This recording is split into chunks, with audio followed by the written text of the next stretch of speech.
శ్రీ గణేశాయ నమః. శ్రీ గురుభ్యో నమః. శ్రీమాత్రే నమః. శ్రీమాతా శ్రీ మహారాజ్ఞి ఛానల్కు స్వాగతం. అందరికీ నమస్కారం.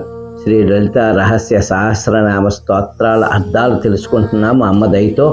126వ నామం నుండి 151వ నామం వరకు అర్థాలు తెలుసుకుందాం. అమ్మవారికి కావచ్చు, అయ్యవారికి కావచ్చు, ఎటువంటి వారంటే ప్రీతి చెందుతారు? లౌకికంగా అధికారం, ఐశ్వర్యం సంపాదించి మనం ధన్యులు అనుకోవటం పొరపాటు. దానివల్ల ధన్యత చేకూరదు. ఎవరి మనస్సులో భక్తి గంగ ప్రవహిస్తుందో వాళ్ళు గొప్ప ఆనందాన్ని అనుభవిస్తారు. అటువంటి భక్తి ఎవరికైతే ఉన్నదో వాళ్ళని భగవంతుడు ప్రేమించుతాడు, ఇష్టపడతాడు, ప్రీతి చెందుతాడు. వేరే దేనిని ఖాతరు చేయరు. కేవలం ఖాతరు చేసే ఒకే ఒక్కటి భక్తి. ఆ పరమేశ్వరి మీద అవ్యాజమైన ప్రీతి ఉండాలి. అవ్యాజమైన ప్రీతి అంటే ఆమె తప్ప నాకు ఇంకొకటి అక్కరలేదు అనే భావన. అదే భక్తి అంటే అమ్మవారి ప్రార్థన. భజే శ్రీచక్రమధ్యస్థాం దక్షిణోత్తరయో సదా శ్యామా వార్తాళి సంసేవ్యాం భవానీం లలితాంబికాం. శంకరి శ్రీకరి సాధ్వి శరచంద్ర నిభానన శాతోదరి శాంతిమతి నిరాధార నిరంజన నిర్లేప నిర్మల నిత్య నిరాకార నిరాకుల నిర్గుణ నిష్కళ శాంత నిష్కామ నిరుపప్లవ నిత్యముక్త నిర్వికార నిష్ప్రపంచ నిరాశ్రయ నిత్యశుద్ధ నిత్యబుద్ధ నిరవధ్య నిరంతర. 126వ నామం శాంకరి. శంకరుని పత్ని శాంకరి. శం అంటే సుఖం అనే అర్థం కూడా ఉంది. సుఖాన్ని ప్రసాదించే తల్లి. భవుని భార్యగా భవాని, శంకరుని భార్యగా శాంకరి, శరువుని భార్యగా సర్వాణి. ఎప్పుడు శంకరుని అర్ధ శరీర భాగంలోనే ఒకే నామముతో కలిసిమెలిసి ఉండే పరమేశ్వరి పరమేశ్వరులు. శ్రీకరి. శ్రీ అంటే సిరి, సిరి సంపదలని ఇచ్చు తల్లి. సాధ్వి. అమ్మ లలితాంబ పాతివ్రత్యం మహిమ ఎలాంటిదంటే ఎన్ని అవతారాలు ఎత్తినా ప్రతి అవతారంలోనూ శివుడు అదే స్థూల రూపంలో ఉంటాడు. ఆయన్నే వివాహం చేసుకుంటుంది. ప్రతి సృష్టి యందు, ప్రతి కల్పమందు శంకరార్థ శరీరముగానే ఉన్నది. శరచంద్ర నిభానన. శరదృతువులో పూర్ణిమ నాటి చంద్రుని వలె ప్రకాశిస్తున్న ముఖము గలది.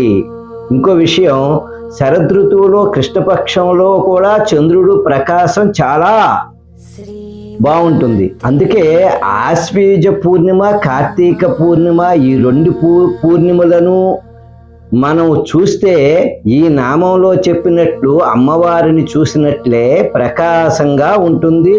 ఆ కాంతి చంద్రప్రకాశం అంత గొప్పగా ఉంటుంది.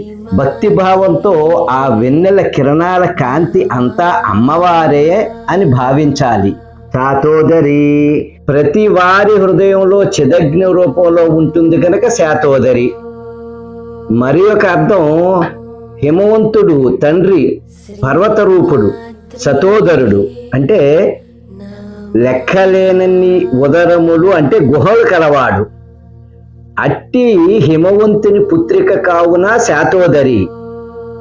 శాత అంటే సూక్ష్మమైన పలుచని సన్నని నడుము భాగము గల తల్లి నీకు నమస్కారము అని మరొక అర్థం. శాంతిమతి.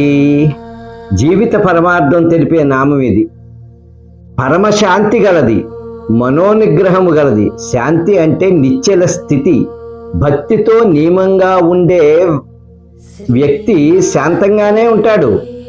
భక్తుల యందు ఎటువంటి క్రోధాన్ని చూపదమ్మ. ఈరోజు పూజ చేయలేదనో, పూజలో ఏదో చిన్న లోపం చేశాననో భయపడనవసరం లేదు. శాంతం అంటే తుర్యావస్థలోకి వెళ్ళినప్పుడు మనస్సు యొక్క కదలికలు ఆగినప్పుడు బుద్ధి మాత్రం ఉంటుంది. అప్పుడు పరమశాంతంగా ఉంటుంది. నిజమైన శాంతం అది మాత్రమే. నిద్రపోయి లేచినప్పుడు మనం ఏమీ తెలియకుండా ప్రశాంతంగా నిద్రపోయామంటాం కదా, అప్పుడు అదే స్థితిలో ఉంటుంది లలితాంబ. ఇక నుంచి వాగ్దేవతలు విశేషించి అంబిక యొక్క పారమార్థిక స్వరూపము చక్కగా చెప్పుచున్నారు. నిరాధార, భగవత్ తత్వాన్ని తెలుసుకునే కీలకమైన నామం. సర్వమునకు తానే ఆధారమై అధిష్టానమై ఉండునది తల్లి. కావున ఆమెకు వేరు ఆధారం ఏమీ అవసరము లేదు. అమ్మే మూలము, ఆమెకు ఆధారం అవసరం ఏముంటుంది? దీపం ఉంది, మనం దీపం పెడతాం, దానికి ఆధారం ఒత్తి నూనె. అగ్నికి నెయ్యి ఆధారం, జీవునకు శరీరం ఆధారం. ఇలా ప్రతిదానికి ఒక ఆధారం కావాల్సి ఉంటుంది. ఇది ప్రపంచం, ప్రపంచానికి పరాశక్తి ఆధారం. ఆమెకు వేరొక ఆధారం లేదు, అవసరం లేదు. అందుకే నిరాధారాయై నమః, ఆధారాపేక్ష లేనిది, సంవిద్రూపిణి. నిరంజన, అంజనమనగా కాళిమ, ఆవరణము. ఇంత కొలత అని లేనిది గనుక నిరంజన. తురీయ కూటము, జ్యోత్స్నాలోకము, అక్కడ చంద్రమండలం నందు చిత్కళారూపముగా అంబికామాత ఉన్నందున నిరంజన అని ప్రసిద్ధి కలిగినది. అత్యంత సంతోషము గలది, ఆనంద స్వరూపిణి కనుక నిరంజన, ఎటువంటి మాలిన్యము లేనిది. నిర్లేప, లేపము, సంగము, కర్మబంధము ఎంత మాత్రము లేనిది, నిర్లుప్తురాలు. మానవులకు కర్మబంధం ఉంటుంది, అంటించుకోవటం, సంగం కల్పించుకోవటం ఉంటుంది. అమ్మకు అటువంటి ఏవి ఉండవు. నిర్లేపాయై నమః. నిర్మల, అనవాది మలత్రయం అంటే అవిద్యారూపము. ఇటువంటి మాలిన్యములు ఎంత మాత్రము లేనిది. సూర్యుని దగ్గర అంధకారం ఉంటుందా? ఉండదు. అలానే అవిద్యా సంబంధం ఉండదు కనుక అమ్మ నిర్మలాయై నమః. నిత్యాయై నమః అంటే ప్రళయమునకు ముందు తరువాత సృష్టి ఆదియందు అంతమున మధ్యమున కూడా ఉన్నది కనుక నాశరహిత కనుక నిత్యాయై నమః. అలాగే జాగ్రత్త స్వప్న సుషుప్తులయందు బాల్య యవ్వన వార్ధక్యములందు ఇంతెందుకు సర్వ అవస్థలయందు ఎల్లప్పుడూ దృక్రూపములో ఉంటుంది అమ్మ కనుక నిత్యాయై నమః. తరువాత నిరాకార, ఆకారము లేనిది, నామరూపములతో ఉండేది శరీరము. జగత్తు 3 గుణాలతో ఉండేది జగత్ రూపం. పరాశక్తి గుణములకు అతీతం కనుక ఆకారము లేనిది, భావనకు తేజోమయంగా గోచరిస్తుంది అని భావించాలి.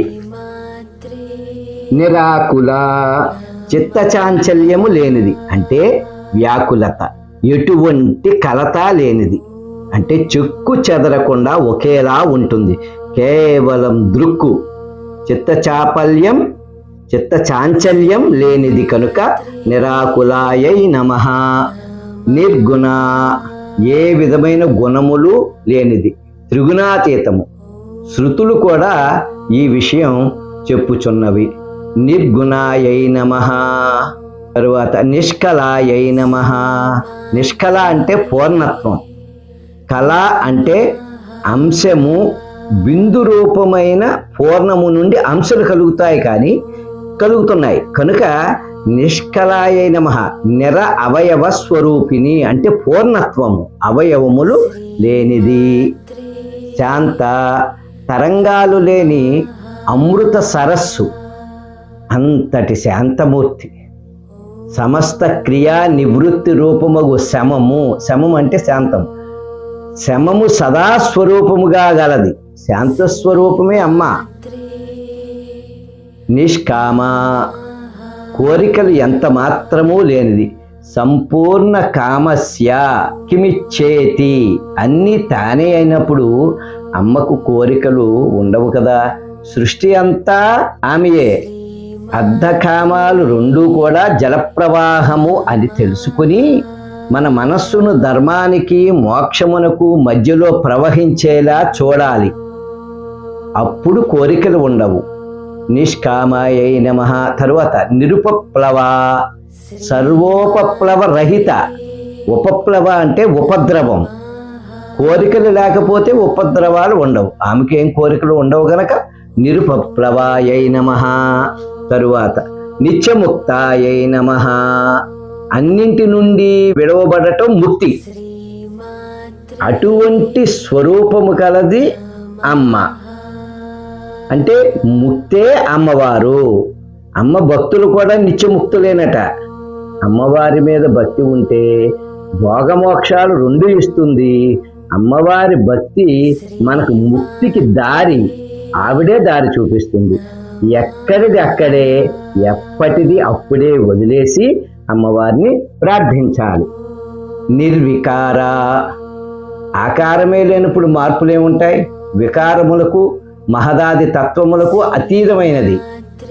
ఎటువంటి తత్వములు లేని మూల ప్రకృతి. షడ్భావ వికారరహితం, కూటస్థము, ఎప్పుడు ఏకరీతిన ఉండునది. నిష్ప్రపంచ, ప్రపంచ ఉపశమ రూపం. ప్రపంచమే లేనిది అంటే ప్రపంచ రూపముగా తానే ఉన్నది గనక. నిరాశ్రయ, సర్వమునకు ఆమెయే ఆశ్రయం కావున ఆమెకు వేరే ఆశ్రయమైనది లేదు. నిత్యశుద్ధ, ఆమె మనస్సులో ఏది ఉండదు, ఖాళీ. అలా మాయాది ఉపాధి రహిత నిత్యశుద్ధురాలు. అలా మనం ఉండగలిగితే మనం కూడా నిత్యశుద్ధులమే. దేనిని అంటుకోకుండా పాదరసంలా ఉండాలి. నిత్యబుద్ధ, నిత్యము మెలకువగా ఉంటేనే నిత్యబుద్ధంగా ఉండగలం. ఏ వికారాలు మనస్సు మీద ఉండకూడదు, పడకూడదు. అమ్మ నిత్యము జ్ఞానస్వరూపమై ఉండునది. సుషుప్తి, స్వప్న, జాగ్రత్త తురీయములందు సమముగా ప్రకాశించుచున్న చిద్రూపిణి అని భావము. నిరవధ్య, అజ్ఞాన వికారాదులు అనేవి లేని తల్లి, నిత్య శుద్ధ బ్రహ్మ పదార్థం. కూర్మ పురాణంలో ఒక ప్రస్తావన ఉంది. అదేమంటే అవధ్య అనే ఒక నరకం ఉందట. అటువంటి నరకములలో పడకుండా ఉండేటువంటి జ్ఞానమును ప్రసాదిస్తుందట అమ్మను మనం పూజిస్తే. క్షణక్షణము అమ్మవారిని వదలకుండా భగవన్నామం మనస్సులో జరుగుతూ ఉండాలి. అటువంటప్పుడు మనకి ఆమె భక్తుల యొక్క అవిద్యారూపంలో ఉండే అజ్ఞానాన్ని పోగొడుతుంది. నిరంతరాయై నమః. అంతరము అంటే అవకాశము లేనిది, అంటే ఖాళీ, భేదం, అవధి, పరిధి, ఛిద్రం ఇవన్నీ ఏవి ఉండనిది ఆత్మ పదార్థం. అంత నిండి రెండవది లేనిది అని భావం. పంచభూతాత్మకమైన శరీరానికి భేదం ఉంటుంది. త్రిపుట్టి అంటే జ్ఞానం, జ్ఞాత, జ్ఞేయం ఇటువంటి వాటిలో భేదం ఉంటుంది. ఈ మూడు ఏకమైపోతే ఎటువంటి అంతరము ఉండదు. అంటే సర్వ పరిపూర్ణము అని భావం. అమ్మవారు సర్వ పరిపూర్ణము అని భావము. బ్రహ్మం ఒక పదార్థం కాదు, భేదబుద్ధితో మనం చూడకూడదు. నిరంతరాయై నమః అంటే సర్వ పరిపూర్ణము అని అర్థము. శ్రీమాత్రే నమః.